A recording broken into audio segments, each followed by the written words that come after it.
Hello guys, I'm Mike and today I'm going to show you my English project called Golden Games. So I'll present to you my first games that introduced me in this magic world.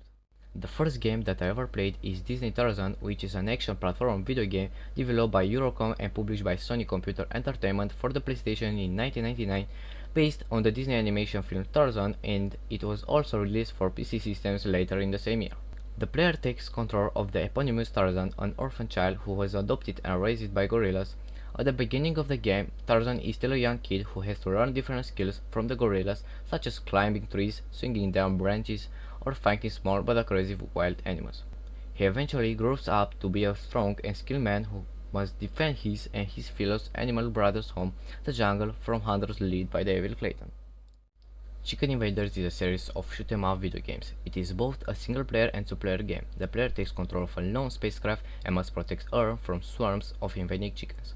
The game features weapon power-ups that resemble gift boxes, and the player can use these to upgrade their weapons. Chickens drop eggs, which must be avoided, otherwise the player will die if they collide with these projectiles. Chicken drumsticks fall from the chickens when they are killed, and if the player collects enough of these, they earn a missile. This missile can then be used to wipe out everything on the screen. In each level there are 10 waves, and at the end of every level it's a boss which must be defeated in order to advance or work to a new system. The gameplay is endless, so there is no ending to the game. It continues on and on until the players has finally lost all of their lives and the game is over. Grand Theft Auto Vice City. It's an action-adventure video game developed by Rockstar North and published by Rockstar Games. The game is played from a third-person perspective and its world is navigated on foot or by vehicle.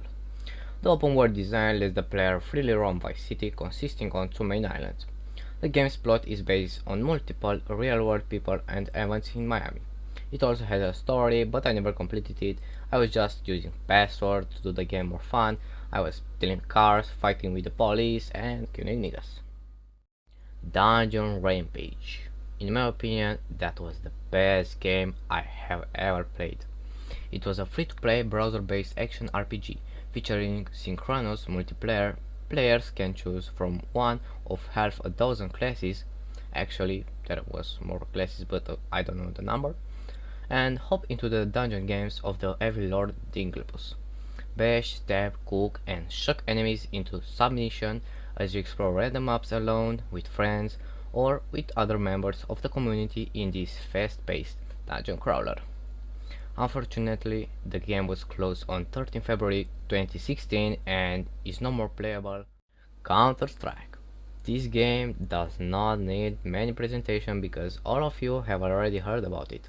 This game has changed my childhood because here is where I started making friends from all around the country because I found Yahoo Messenger as the main way to communicate with the cheaters that I have to ban when I was administrator on some servers, and later I used Skype and now I'm using Discord. This was the moment when my social life has changed a bit. I became a lot comfortable talking with strangers using a microphone instead of just typing, and is the way how I made a lot of friends. The type of games I'm playing now are not very different from the ones I played in my childhood because I'm still playing some of new versions of this game, such as Counter-Strike Global Offensive, Grand Theft Auto 5, but also other games called MOBA such as League of Legends, Smite, and many more. So that was my project. I hope you enjoyed the video. Peace.